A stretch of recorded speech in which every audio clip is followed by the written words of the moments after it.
That is hysterical. So, Angie, what seat do you pick on a plane? Okay, this is a fun question. I think anybody that doesn't pick this one is cray cray, but I'm excited to hear what you guys think. I absolutely have to have the outside, the aisle seat.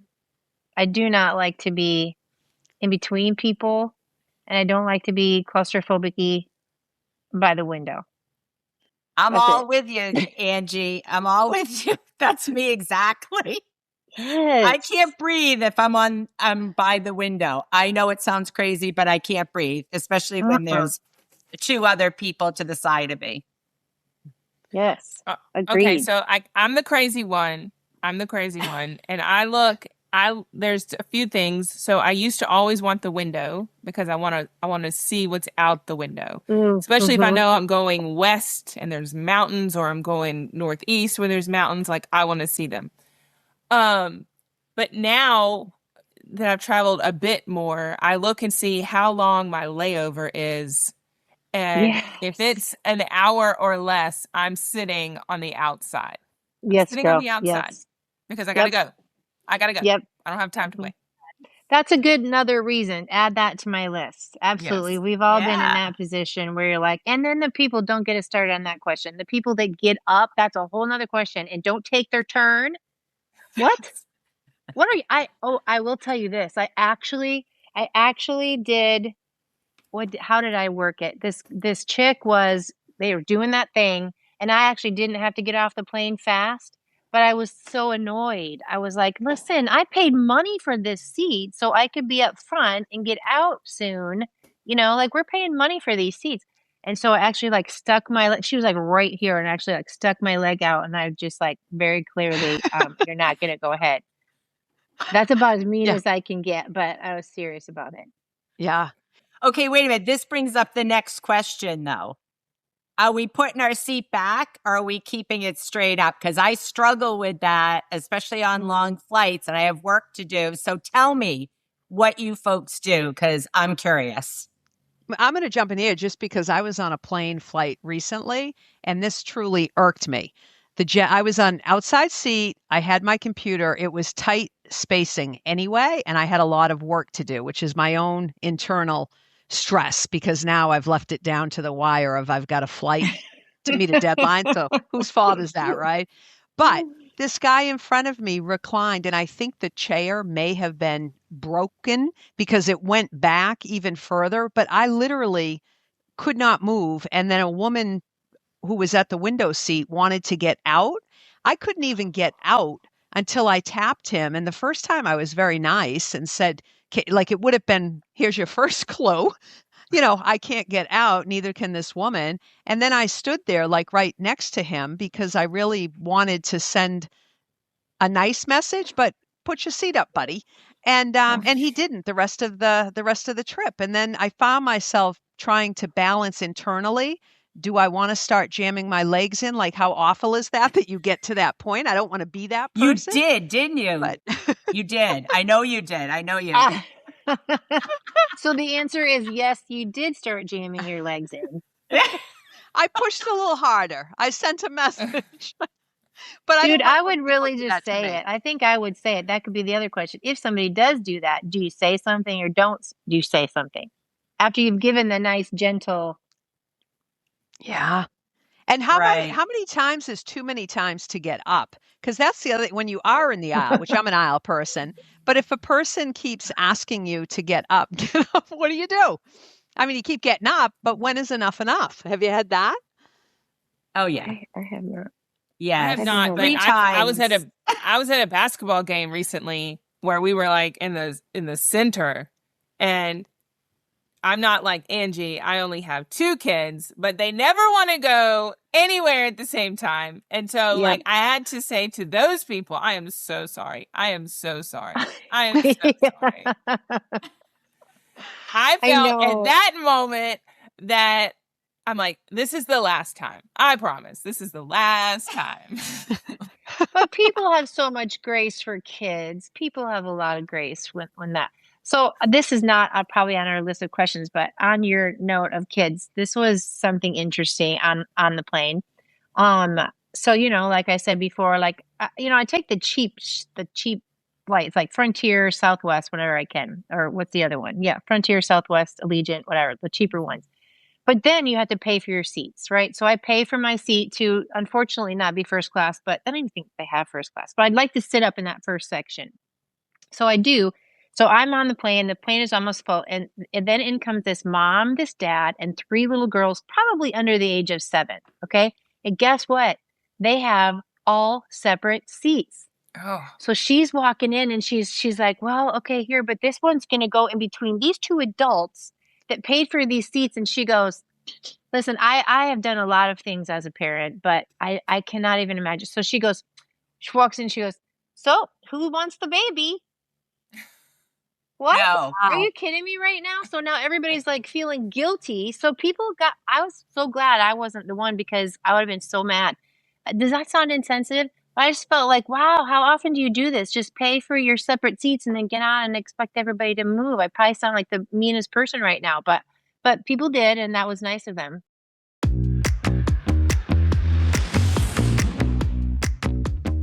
Okay, quick break. Have you seen the Traveling Saleslady's exclusive coaching collection? Courses built specifically for sales pros who live out of a carry-on. Buyer mindset, road safety, work-life stuff. All of it, actual coaches, no fluff. Take advantage of our bundled package for all courses. Grab the link in the show notes, and let's get back to it. Wow. People got Yeah. tense on a flight. It's funny that you mentioned that. I was on a flight about a year ago, and everyone had their seat that they like, either on the window or on the aisle. And this woman came in and she had 3 kids and she wanted everyone to move. And this one guy, she's like, can you just move to the middle seat? He's like, no, I can't. I paid for in advance and I'm not doing it. Well, she got crabby. He got cranky and they started raising their voice to each other. I was like, oh, this is not going to be good. We're going to be emergency landing because there's going to be a fight. And it broke out. It no joke, it broke out. But that's another question. You like, Angie said, I like the aisle. I like the aisle. I don't want to be jammed in that window seat. So what do you do? It's a tough thing. And then you just look like a complete jerk. Everyone's looking at you because it involves children. Right? Yeah.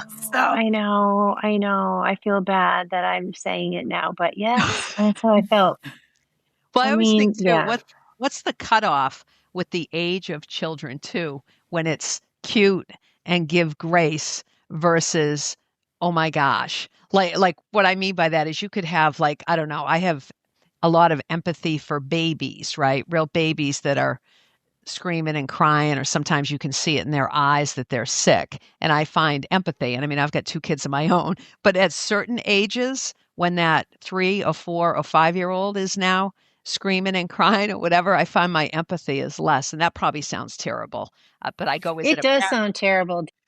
It sounds bad. How old are you? Is your age Uncomfortable. showing? Yes, it is. It's so. Dude, that does happen. You just don't have it anymore. You're like, yeah, take care of your kid. Okay. It's 5. Suck it up, Buttercup. Yeah, the age That's is right. showing. Control. And I'm the one that's doing in the coaching collective. I'm the one that's talking about kids. So I need to be done sharing my 2 cents. But anyway. Yeah. Oh, that's hysterical. Okay, who's been hit by a cart numerous times? And What? is it your fault? A cart. In a cart. A cart. Yeah. That's Okay. coming down the aisle, and you've got your shoulder out a little too much, and the cart hits you. That's happened to me, and I often say, is it me or is it them? Well, it's my foot. If I've crossed my legs, Yes. then my foot is hanging out. And now I have to uncross my legs, or I have to, that it's not necessarily my shoulder, although I think I have been hit a little bit. But if I'm on the window seat, I can't necessarily cross my legs like that. So yeah, I guess that's a risk reward. A risk reward. Yeah, I like it. I like it. Yes. Yeah. If anything was going to get hit, it would be my head. It'd be my head because, you're trying to lean out, and your mouth's open and stuff. Or maybe it's my tongue, that's a anyway. Oh my No, goodness. on my way down here to Florida, the last I was like 3 weeks ago. This is probably TMI, but this is now when I say it's TMI, everyone listens and they perk up. Everyone starts to smile, like, tell me more. But I swear, I was in the aisle seat, and the cart woman, the flight attendant came, and she was faced in the opposite direction, and she kept scooching down to get something. And I'm not kidding you, her behind was right in my Oh face like 4 no. times. And I'm like, okay, this is really awkward. I looked at the woman next to me. I'm like, all right, this is getting really awkward. Once, okay, 4 times. That's crazy. Like, it was right there. So I thought, that's a first. And I've been traveling for work for years. So That is it's not great a to risk hear reward. That is No, not a that. risk reward. No. that's too much risk. No. That Too is much funny. something. All right. That's All right. too much something. Now, if you're in the aisle seat and the person over by the window shuts the shade for the entire flight, does that bother you or not bother you? Yes. That bothers you? At landing, it does, because I need to see, because I'm a nervous flyer. I got to see out the window and be able to see where we're at. And when everyone's shut down, I feel like I don't have that balance. I don't Mhm. like that. So would you ask the person if you didn't know them to open I it? haven't.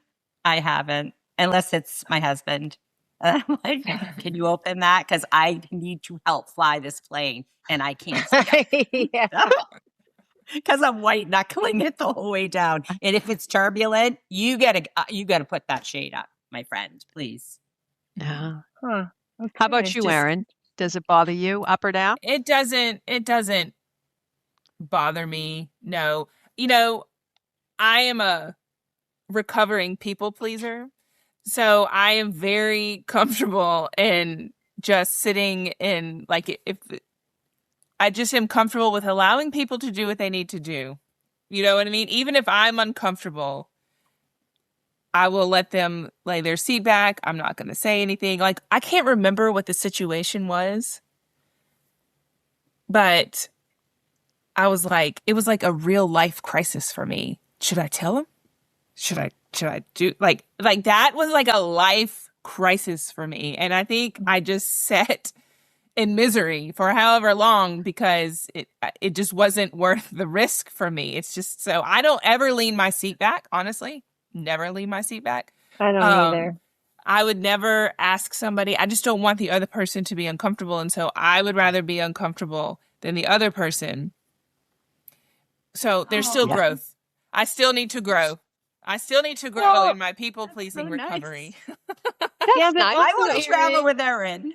I also, know. though, Erin, we like the aisle seat. And my thoughts on that are, if I choose the aisle seat, then I do that for my reasons. But I forego the responsibilities or the choices that come with sitting next to that window. So I guess if they have the window, in my view, they get to keep it shut or not. And they don't know if I want it open. I guess I could ask, but I don't think I ever have. But I think that's all fair and plain seats. That if you sit by the window, you get to control the window. If you sit by the aisle, you get all those freedoms. You get to get out first, etc. Yeah. Even sometimes I'm like, do you think this person wants a snack? Should I wake them up? It's snack Oh, time. that's a good Oh, one. Yeah, that's Yes, Snack that's time. That is a good one. Hello. Really Do good you want some one. Cheez-Its? Yes, a yes. yeah. I'll Or, just take theirs and I'll give them to them when they wake I know. up. I'll just I do know. that. or if Oh, you that's are in the window great. seat and you have to go to the bathroom and the person in the aisle seat is sleeping, then I'll hold it Oh, that's the worst. probably Yeah. longer than I should Yeah. because I don't want to wake the person up, but then I'm the one sitting there suffering. But it's kind of goes. Yes. I'd rather have them not woken up, and I'll take my chances. Yes. These are real world problems that we're talking They about are. here. Real world Yeah. problems. Yes. But And you know what? Angie, you're getting double the Cheez-Its. My question is, if that person doesn't wake up soon enough, do you eat the second bag? I really don't get the Cheez-Its. You guys are on some fancy flight if you're getting Cheez-Its, first of all. Oh. No, I don't keep them for them. They lose. They snooze, they lose. Well, let me tell you about these snacks. I flew my first Southwest flight in a long time because Southwest isn't usually around me. Anyways, I flew it, and they had these amazing pretzel twists that was like Maui something. And I was just like, I got to have more of these. And I have actually bought them and I eat them and I love them. I'm about ready to take a Southwest flight. Yes. Okay. Well, it's some kind of pretzel twist. And I believe I forget what it's called, but there's some kind of Maui onion. It's like an onion and a sugary kind of substance. It's the best thing ever. And then my husband loves Biscoff cookies. So the best. I don't love them. It's already filled up. See, I'm getting ready to take that flight. Okay, pretzel twists. Hopefully they still sell those. So the biscuit things are good, but they who cares about any of this? I'm sorry, you guys, but biscuit things give me heartburn. So I don't take those. I need to tell my husband that. Maybe that's why he gets such bad heartburn because he eats those things. Yeah, they're like very greasy or something. I mean, if I'm starving, but anywho. Wow. I'm looking forward to the pretzel twists. Yes. And you know what I always feel like? It's bigger than even hitting the lottery, seriously. When you are on a flight these days, because they're typically so full, but when you are in the aisle seat, there's someone on the window, and it's like you see the people coming, and as they get closer, and you're like, please no, please no, please. And then it's like the last person, you're like, yes, it's over. Well, I'm so social. Why is it I love to have no one near me? Like, that's so terrible, but it's like you hit the lottery. Oh, yeah, because that's a good question. Go ahead, Lauren. You sorry. hear the door shut and they say, oh, like the door's all set. And you're like, yes, I've got no one next to me. Like that makes your whole day. Because then you can spread out. I pull down the middle tray there. I put all my stuff on the tray because God forbid I mess up my own tray. So it's a beautiful thing.